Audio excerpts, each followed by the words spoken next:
Students, তোমাদের প্রত্যেককে CS একাডেমির আরো একটি ক্লাসে অনেক অনেক স্বাগত। আমরা আজকের এই ক্লাসটিতে ওয়েস্ট বেঙ্গল পুলিশ কনস্টেবল 2021-এর কোশ্চেন অ্যানালাইসিস করতে যাচ্ছি। আমরা জানি যে ওয়েস্ট বেঙ্গল পুলিশ কনস্টেবলের যে প্রিলিমস এক্সাম ছিল, সেখানে জিএস থেকে ছিল আমাদের 40টি প্রশ্ন, ম্যাথ থেকে 30টি এবং রিজনিং থেকে 30টি প্রশ্ন। টোটাল 100 নম্বরের পরীক্ষা হয়েছিল। ঠিক আছে, 100 নম্বরের পরীক্ষা ছিল আর সময়সীমা ছিল 60 মিনিট। তাই না? এখানে তোমরা দেখতে পাচ্ছ 100 নম্বরের পরীক্ষার সময়সীমা হচ্ছে 60 মিনিট বা 1 ঘন্টা। All questions carry equal marks, প্রতিটি প্রশ্নই ইকুয়াল মার্কস ক্যারি করে।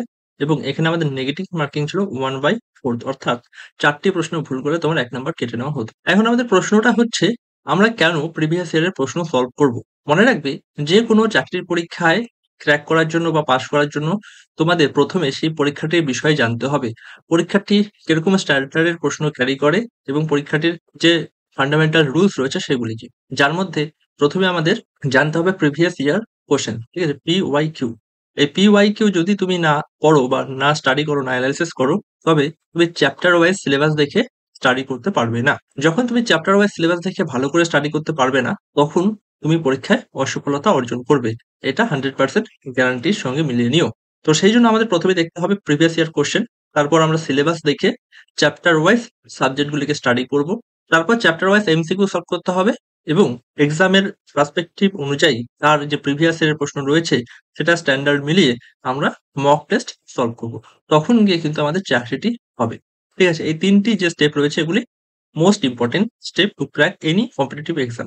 ওকে, এবার আমরা চলে যাচ্ছি সরাসরি অ্যানালিসিসের ক্ষেত্রে। এখানে দেখো প্রথম প্রশ্নটিতে কি বলেছে, নিম্নলিখিতের মধ্যে কোনটি পশ্চিমবঙ্গের ডেনমার্ক উপনিবেশ ছিল। আমরা প্রথমে বলেছি এখানে আমরা অ্যানালাইসিস করব ডেনমার্ক অর্থাৎ ড্যানিশ। আমরা জানি পর্তুগিজ, ডুচ, ডানিশ, ইংলিশ, ফ্রান্স এই দেশগুলি ভারতবর্ষে এসেছিল। প্রথমে এসেছিল পর্তুগিজরা এসেছিল 1498 সালে। ভাস্কো ডা গামা প্রথম ভারতবর্ষে এসেছিল এবং তিনি কালিকট বন্দরে এসে পৌঁছেছিল। এরপর পর্তুগিজের পর ডুচ, ড্যানিশ, ইংলিশ, ফ্রান্স এই সকল ফরেন যে পাওয়ার গুলো রয়েছে এরা কিন্তু ভারতবর্ষে এসেছিল, পর্তুগিজ থেকে শুরু করে ফ্রান্স পর্যন্ত। ওকে, এই চ্যাপ্টারটি আমাদের 1498 সালের পরবর্তী স্টেপ, অর্থাৎ ফরেনদের যে ভারতবর্ষে আগমন সেখান থেকে ড্রিভেন। তো এইখানে আমাদের যে প্রশ্নটি এসেছে সেখানে আমরা দেখতে পাচ্ছি ডেনমার্কের উপনিবেশ কোথায় ছিল। সঠিক উত্তর হচ্ছে option number C, Serampore, Hooghly. এখানে যদি ডেনমার্কের পরিবর্তে জাস্ট ফ্রান্স লিখে দিত, ফ্রান্স, তবে কিন্তু এখানে option number B, Chandannagar, Hooghly সঠিক উত্তর হয়ে যেত। চলে যাচ্ছি আমরা পরবর্তী প্রশ্নে। অলিম্পিকের প্রতীকে 5টি রঙের রিংয়ের কোনটি এশিয়া মহাদেশের প্রতিনিধিত্ব স্বরূপ। অলিম্পিক গেমস হয়, অলিম্পিক গেমসে আমাদের 5টি মহাদেশের জন্য 5টি রিং এভাবে কিন্তু রয়েছে। ঠিক আছে, অলিম্পিকের লোগো বলতে পারো। ঠিক আছে, এই প্রতীক, এই প্রতীকের মধ্যে এশিয়া মহাদেশকে রিপ্রেজেন্ট করে yellow colour. Option number D সঠিক উত্তর হয়ে যাচ্ছে। তারপর নর্থ আমেরিকা এবং সাউথ আমেরিকাকে red colour, green colour Australia মহাদেশকে এবং ব্ল্যাক কালার রিপ্রেজেন্ট করে আফ্রিকাকে, এবং এখানে তোমরা দেখতে পাচ্ছ ব্লু কালার রয়েছে, ইউরোপকে রিপ্রেজেন্ট করে। 1857 সালের মহাবিদ্রোহের সময় কানপুরে কে বিদ্রোহীদের নেতৃত্ব দিয়েছিল। 1857 সালে যে বিদ্রোহটি হয়েছিল সেটাকে আমরা মহাবিদ্রোহ বলে থাকি, গ্রেট রিভল্ট অফ ইন্ডিপেন্ডেন্স বলে থাকি।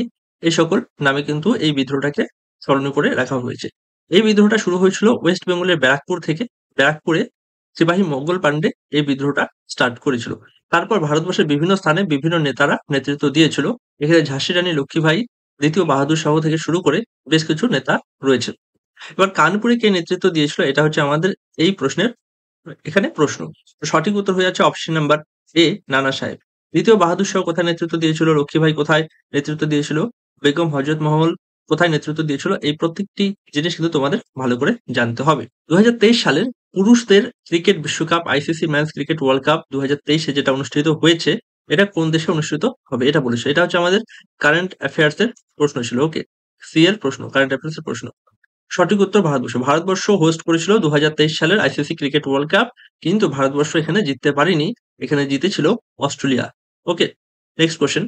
হিন্দি সিনেমা জগতে কোন অভিনেতা দাদামণি নামে জনপ্রিয় ছিল। এটা চলচ্চিত্র থেকে আসা প্রশ্ন। দাদামণি নামে কে বিখ্যাত ছিল, সঠিক উত্তর হয়ে যাচ্ছে option number B, Ashok Kumar. পরবর্তী প্রশ্নে চলে যাচ্ছি।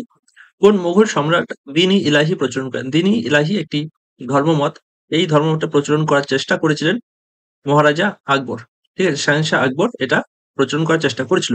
আর তার এই ধর্মে সর্বপ্রথম ব্যক্তি যিনি জয়েন করেছিল তার নাম বীরবল।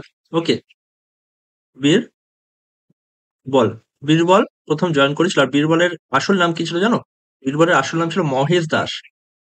মহেশ দাস। এখান থেকে তোমাদের অনেক সময় প্রশ্ন আসে। মহেশ দাস কার নাম ছিল? বীরবলের নাম ছিল মহেশ দাস। পরবর্তী প্রশ্নে চলে যাচ্ছি। সি প্লাস প্লাস কি? সি প্লাস প্লাস একটি ইনপুট ডিভাইস। ইনপুট ডিভাইস কি হয়? যেমন কিবোর্ড, মাউস, এগুলি কি? এগুলি হচ্ছে input device. Operating system, operating সিস্টেমের মধ্যে যেমন তোমাদের ডস, তারপর উইন্ডোজ, ঠিক আছে? এগুলো হচ্ছে অপারেটিং সিস্টেম। অ্যাসেম্বলি ল্যাঙ্গুয়েজ এটাও না। এখানে সঠিক উত্তর হয়ে যাচ্ছে আমাদের অপশন নাম্বার ডি, এটি প্রোগ্রামিং ল্যাঙ্গুয়েজ। প্রোগ্রামিং ল্যাঙ্গুয়েজ যেমন জাভা হয়ে গেল, সি প্লাস প্লাস হয়ে গেল, এগুলো কি? এগুলো হচ্ছে প্রোগ্রামিং ল্যাঙ্গুয়েজ। পরবর্তী প্রশ্নে চলে যাচ্ছি। 2020 সালে টোকিও অলিম্পিকে জ্যাভলিন স্বর্ণপদক জয়ী নীরজ চোপড়া নিম্নোক্ত কোন স্থানের অধিবাসী ছিল? এখানে সঠিক উত্তর হবে অপশন নাম্বার সি, পানিপথ। হরিয়ানার পানিপথ গ্রাম থেকে বিলং করতো জ্যাভলিন পদকজয়ী নীরজ চোপড়া। ওকে, এটা কোন টপিক থেকে এসছে? এটা অলিম্পিক। ওকে, ওয়ার্ল্ড প্লে, বিশ্বে যে বিভিন্ন খেলাগুলি হয় সেখান থেকে কিন্তু এই প্রশ্নটা এসছে। কোশ্চেন নাম্বার 9, বক্সা ব্যাঘ্র সংরক্ষণ প্রকল্প অর্থাৎ বক্সার টাইগার রিজার্ভ পশ্চিমবঙ্গের কোন জেলায় অবস্থিত? এখানে সঠিক উত্তর হয়ে যাচ্ছে অপশন নাম্বার বি, আলিপুরদুয়ার। আগে যখন জলপাইগুড়ি এবং আলিপুরদুয়ার একসঙ্গে ছিল তখন এখানে সঠিক উত্তর হয়ে যেত জলপাইগুড়ি, কিন্তু এখন আলিপুর একটি পৃথক জেলা হিসেবে আত্মপ্রকাশ করেছে, সেই জন্য সঠিক উত্তর আমাদের আলিপুরদুয়ার হবে। নেক্সট কোশ্চেনে চলে যাচ্ছি। কলমকারী চৈত্রশলী বা পেন্টিং কোন রাজ্যে উৎপত্তি হয়েছিল? কলমকারী চৈত্রশলী এই যে পেন্টিংটা, এটা অন্ধ্রপ্রদেশে উৎপত্তি লাভ করেছিল। কোশ্চেন নাম্বার 11, অজাতশত্রু কোন মহাজনপদের অধিবাসী ছিল? অজাতশত্রু মগধের অধিবাসী ছিল। ওকে, আর অজাতশত্রুর ছদ্মনাম ছিল কুনিক, আর অজাতশত্রুর পিতার নাম ছিল বিম্বিসার, বিম্বিসারের ছদ্মনাম ছিল শ্রেণী। এগুলো কিন্তু তোমাদের জানতে হবে। সেই সময় অর্থাৎ মগধের সময় টোটাল 16টা মহাজনপদ ছিল। কতটা? 16টা মহাজনপদ ছিল, যার মধ্যে থেকে মগধ নিজেকে মানে রাজ্য হিসাবে প্রতিষ্ঠা করতে পেরেছিল। ঠিক আছে? সাম্রাজ্য হিসেবে প্রতিষ্ঠা করতে পেরেছিল। পরবর্তী প্রশ্নে চলে যাচ্ছি। 2020 সালে তীরন্দাজিতে দ্রোণাচার্য পুরস্কার কে লাভ করেছে? দেখো, দ্রোণাচার্য পুরস্কার থেকে আমরা বুঝতে পারছি এটা কোচেদের দেওয়া পুরস্কার। সঠিক উত্তর হয়ে যাচ্ছে option number C, Dharmendra Tiwari. পরবর্তী প্রশ্নে চলে যাচ্ছি। বাংলার রেনেসাঁসের জনক কাকে অভিহিত করা হয়? ওকে, বাংলার রেনেসাঁসের জনক বলে কাকে অভিহিত করা হয়? এখানে সঠিক উত্তর হয়ে যাচ্ছে রাজা রামমোহন রায়। এই রাজা রামমোহন রায় পশ্চিমবঙ্গ তথা ভারতবর্ষের কিন্তু সতীদাহ প্রথা রদ করেছিল। ওকে, ক্লোরোফিলে নিম্নোক্ত কোন ধাতুটি বর্তমান? ক্লোরোফিলে কোন ধাতু বর্তমান? ক্লোরোফিলে আমরা জানি যে ম্যাগনেসিয়াম পাওয়া যায়। পরবর্তী প্রশ্ন, কত সালে সর্বভারতীয় কিষাণ সভা প্রতিষ্ঠিত হয়েছিল? সঠিক উত্তর হয়ে যাচ্ছে 1936 সালে সর্বভারতীয় কিষাণ সভা প্রতিষ্ঠিত হয়েছিল। 2020 সালে সাহিত্যে নোবেল পুরস্কার কে জিতেছিল? ঠিক আছে, 2020 সালে সাহিত্যে নোবেল পুরস্কারের কথা বলেছে, এটা কারেন্ট অ্যাফেয়ার্স এর প্রশ্ন, সি এর প্রশ্ন। সঠিক উত্তর হয়ে যাচ্ছে লুইস ক্লার্ক। 17 নম্বর প্রশ্ন, টোকিও অলিম্পিক পদকজয়ী লাভলিনা বরগোহাই কোন রাজ্যের বাসিন্দা? এখানে সঠিক উত্তর হয়ে যাবে আসাম। ভারতবর্ষের আসাম রাজ্যের বাসিন্দা ছিলেন তিনি। কোন বছর পশ্চিমবঙ্গে কন্যাশ্রী প্রকল্প চালু হয়? সঠিক উত্তর অপশন নাম্বার সি, 2013 সালে পশ্চিমবঙ্গে কন্যাশ্রী প্রকল্প চালু হয়েছিল। কোন সভ্যতার অধিবাসীরা প্রথম নিকাশি ব্যবস্থা প্রচলন করেন? দেখো, নিকাশি ব্যবস্থা মানে জল নিকাশি ব্যবস্থা, ঠিক আছে? Drainage system. এখানে সঠিক উত্তর হয়ে যাচ্ছে অপশন নাম্বার সি, সিন্ধু সভ্যতা। এর সঙ্গেই সিন্ধু সভ্যতার যে অধিবাসীরা ছিল না, তারা ঘোড়া এবং লোহা এই দুটি জিনিসের ব্যবহার কিন্তু জানতো না। পরবর্তী প্রশ্নে চলে যাচ্ছি। জাতীয় প্ল্যানিং কমিশন কোন সালে স্থাপিত হয়? জাতীয় প্ল্যানিং কমিশন 1950 সালে স্থাপিত হয়েছিল। পরবর্তী প্রশ্ন, এইচআইডিসির সম্পূর্ণ রূপ কি? এখানে সম্পূর্ণ রূপটা হচ্ছে option number C, west Bengal housing infrastructure development corporation. Okay, west Bengal housing infrastructure development corporation. এখানে ডাব্লিউবি যদি থাকতো ডাব্লিউবি, তবে কিন্তু তোমরা এটা উত্তরটি পারতে। মার্কিন যুক্তরাষ্ট্রের উপরাষ্ট্রপতির নাম কি? মার্কিন যুক্তরাষ্ট্রের উপরাষ্ট্রপতির নাম কমলা হ্যারিস। তিনি একজন ভারতীয় অরিজিন ব্যক্তি। ঠিক আছে? পশ্চিমবঙ্গের দীর্ঘতম সেতুর নাম কি? পশ্চিমবঙ্গের দীর্ঘতম সেতু জয় সেতু, এটা পশ্চিমবঙ্গের কোচবিহার জেলায় অবস্থিত। নিম্নোক্ত কোন তারিখে ভারতের সংবিধান গৃহীত হয়? ভারতের সংবিধানের দুটি গুরুত্বপূর্ণ দিন, একটা গ্রহণ করার দিন, একটা কার্যকরী দিন। 26শে নভেম্বর 1949 সালে গ্রহণ করা হয়, আর 26শে জানুয়ারি 1950 সালে কার্যকরী করা হয়। ওকে, ভারতীয় জাতীয় কংগ্রেসের একমাত্র কোন অধিবেশনে মহাত্মা গান্ধী সভাপতিত্ব করেন? জাতীয় কংগ্রেসের প্রায় অনেকগুলো অধিবেশন ঘটেছিল, প্রত্যেকটি অধিবেশনে কোনো না কোনো ব্যক্তি সভাপতিত্ব করেছিলেন। সুভাষ চন্দ্র বোস, এস.সি. বোস, এস.সি. বোস দুবার সভাপতিত্ব করেছিলেন। ঠিক আছে? আর মহাত্মা গান্ধী শুধুমাত্র একবার সভাপতিত্ব করেছিলেন। তার সেশনটার নাম বেলগাঁও সেশন। পরবর্তী প্রশ্নে চলে যাচ্ছি। নিম্নোক্ত কোন শাস্ত্রীয় নৃত্যশৈলী বা ডান্স ফর্ম নাম যে গ্রাম থেকে তার সৃষ্টি তার নামে নামকরণ করা হয়েছে? ওকে, নাট্যশৈলীর নাম যে গ্রাম থেকে তার সৃষ্টি তার নাম অনুযায়ী করা হয়েছে। এখানে সঠিক উত্তর কুচিপুড়ি। মানে অন্ধ্রপ্রদেশের কুচিপুড়ি গ্রামে এই একটা ডান্স ফর্মের উৎপত্তি হয়, সেই ডান্স ফর্মটার নামও রেখে দেওয়া হয় কুচিপুড়ি। সিনেমার হলে প্রজেক্টর রূপে কোন লেন্স ব্যবহার করা হয়? এখানে সঠিক উত্তর হবে অপশন নাম্বার বি, উত্তল লেন্স বা কনকেভ লেন্স কিন্তু ব্যবহার করা হয়। ২৮ নম্বর প্রশ্ন, অসম বা ওর শব্দটি চিহ্নিত করে। এটা রিজনিং এর প্রশ্ন, এখানে ভুল করে এড করা হয়েছে, করে দিচ্ছি। দেখো টাইনি, টাইনি মানে ছোট বা ক্ষুদ্র। ট্রিফেল মানে ছোট বা ক্ষুদ্র। স্মল মানে ছোট বা ক্ষুদ্র। এখানে বিগ মানে হচ্ছে বড়। এখানে অসম মানে এই ৩ জনের সঙ্গে মিল হচ্ছে না এমন শব্দটা হচ্ছে বিগ। সুতরাং অপশন নাম্বার বি হয়ে যাচ্ছে কারেক্ট অ্যান্সার। এলপিজি সিলিন্ডারে নিম্নোক্ত কোন গ্যাস থাকে? এলপিজি সিলিন্ডারে প্রোপেন এবং বিউটেন থাকে। মনে রাখবে প্রোপেন এবং বিউটেনের কোনো গন্ধ থাকে না। গ্যাসের যে গন্ধটা আমরা পাই সেটা এক্সট্রা করে এড করা হয়। যদি পৃথিবীর চারদিকে বায়ুমণ্ডল না থাকতো তবে পৃথিবী কেমন হতো? পৃথিবীর চারদিকে যদি বায়ুমণ্ডল না থাকতো তাহলে রাতের বেলা অত্যাধিক শীতল হয়ে যেত আর দিনের বেলা অত্যাধিক উষ্ণ হয়ে যেত। এখানে আমাদের অপশন নাম্বার ডি লিখতে হবে সঠিক উত্তর, অত্যাধিক শীতল। বৌদ্ধ ধর্মগ্রন্থ ত্রিপিটক কোন লিপিতে লেখা হয়েছে? বৌদ্ধদের যে ধর্মগ্রন্থ রয়েছে সেটা পালি ভাষায় লেখা রয়েছে। তার ধর্মগ্রন্থগুলি কি? সেগুলো হচ্ছে ত্রিপিটক। ৩ টা পিটক রয়েছে, একটা সূত্র পিটক, বিনয় পিটক এবং অভিধর্ম পিটক। পরবর্তী প্রশ্নে চলে যাচ্ছি। নিম্নোক্ত কোন অংশটি স্বয়ংক্রিয় স্নায়ুতন্ত্রের দ্বারা নিয়ন্ত্রিত নয়? কোন অংশটি বা কোন অঙ্গটি? ওকে। এখানে সঠিক উত্তর হবে চক্ষু। চক্ষু স্বয়ংক্রিয় বা অটোনোমাস নার্ভাস সিস্টেম দ্বারা কন্ট্রোলড হয় না। সেটা আমরা নিজেরাই কন্ট্রোল করতে পারি। পরবর্তী প্রশ্নে চলে যাচ্ছি। ৩৩ নাম্বার, পশ্চিমবঙ্গের রাজ্য পশু বা স্টেট অ্যানিমাল কি? এখানে সঠিক উত্তর হবে মেছো বিড়াল বা ফিশিং ক্যাট। ৩৪ নম্বর প্রশ্ন, সিন্ধু সভ্যতার উল্লেখযোগ্য বন্দর কোনটি ছিল? সিন্ধু সভ্যতায় উল্লেখযোগ্য বন্দর ছিল লোথাল। লোথালে আমরা আর্টিফিশিয়াল ডকইয়ার্ড অর্থাৎ তারা নিজেরাই একটা ডকইয়ার্ড তৈরি করেছিল, সেটার নিদর্শন আমরা পেয়েছি। এর সঙ্গে লোথালে আমরা পেয়েছিলাম রাইস হাস্ক অর্থাৎ ধানের যে তুষ, সেটাও আমরা লোথালে পেয়েছি।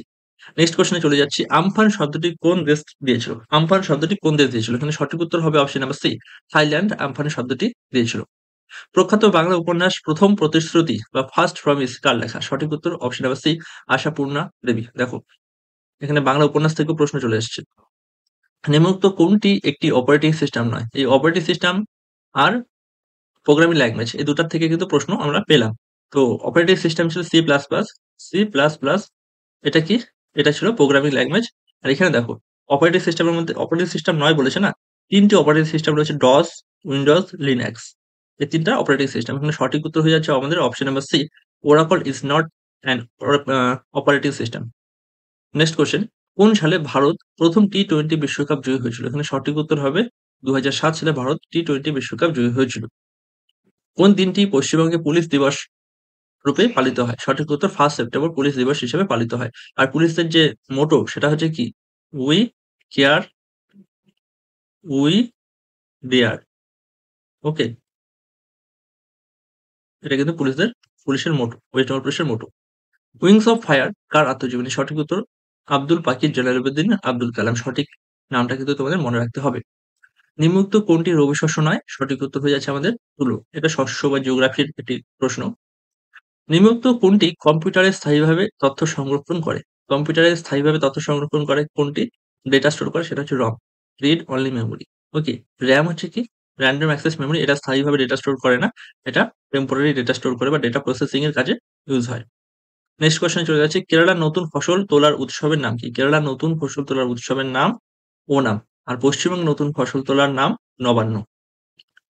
ভারতীয় জাতীয় কংগ্রেসের কোন অধিবেশনে পূর্ণ স্বরাজের অঙ্গীকার নেওয়া হয়েছিল? এখানে সঠিক উত্তর হবে লাহোর সেশন। এখানে জওহরলাল নেহরুর সভাপতিত্বে ছিল। ২৬শে ডিসেম্বর ১৯৩৯ সালে, সরি এটা 29 হবে। ১৯২৯ সালে এটা নেওয়া হয়েছিল, শপথটা নেওয়া হয়েছিল। নিম্নোক্ত কোনটি শক্তির একক নয়? শক্তির একক বা এনার্জির একক নয়। সঠিক উত্তর option number D, Pascal is not a unit of energy.